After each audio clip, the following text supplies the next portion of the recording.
I'm Megan Torman, and I'm a specialist with the TIE department. Growing up, I was always inclined towards math and science going through school, and I didn't really know what I wanted to do though. I was invited to a Sunshine State Scholars program in my junior year of high school, and we were introduced to a lot of different STEM jobs. We got to talk to people from different varieties of things, and I realized that engineering would really help me incorporate my love of math and science.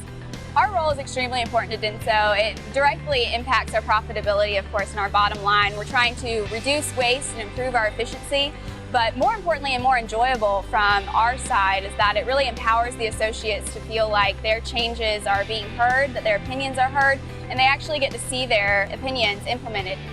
So as of 2016, only 17% of industrial engineers were women. That leaves a huge opportunity for women to join the field if they want to. You can use all of your gifts, your talents for creativity, organization, attention to detail, communication. All of that gets used in engineering. It'll challenge you every day and it's constantly evolving.